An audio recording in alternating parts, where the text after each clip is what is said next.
Post game as NJIT losing to Jacksonville today by a score of 88-58.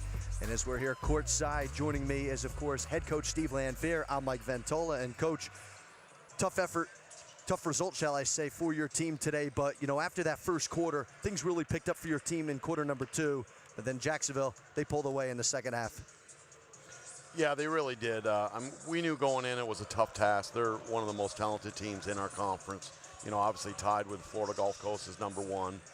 But hats off to them. They came out and really punched us in the mouth in that first quarter. And I thought, you know, Kelly Guarino obviously did whatever she wanted to do. And their 2 other players, Bowie really, you know, handled their offense on both ends, got into the paint, and then obviously Brown took over as well. And those 3 primary scorers really hurt us today, and we didn't respond well defensively. Now, I know in that first quarter it's 24-8, and it seemed like Jacksonville, they clogged up everything inside.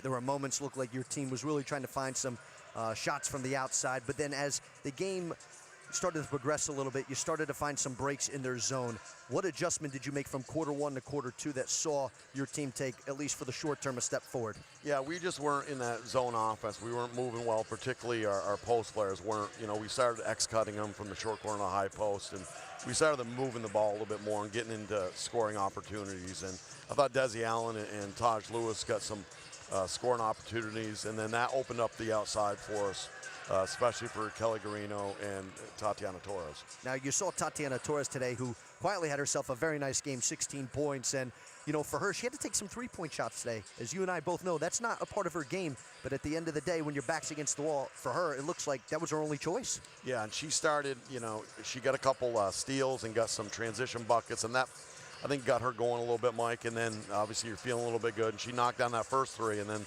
you know, had a second one. So that's good to see. And, you know, I'm really, I like how Todd is playing now, Tatiana. You know, she's distributing the ball. She was our leading assist player as well as leading scorer today. Now, I know for Ellen Stoll, who's been, you know, such a nice addition to your team, and you can see such a bright future here, but she gets hurt. You know, she falls, gets a bloody nose, and it obviously affected her throughout the game.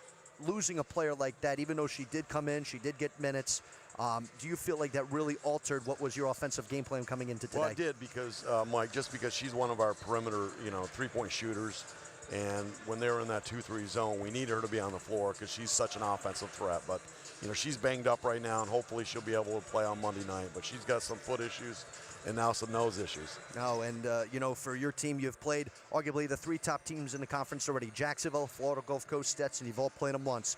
Now you have a quick turnaround. You have North Florida coming in on Monday, and then Lipscomb next Saturday. Home turf is very important in ASUN play.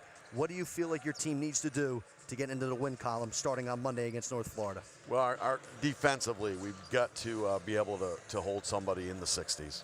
And, you know, we're giving up mid-80s right now to high 80s, and that's just too much. So defensively, we've got to come with energy, and we've got to be able to hold North Florida in the 60s to have a chance to win on Monday. All right, Coach, thanks for stopping by. We'll chat again on Monday. Thanks, Mike. All right, that's head coach Steve Lanpher. I'm Mike Ventola.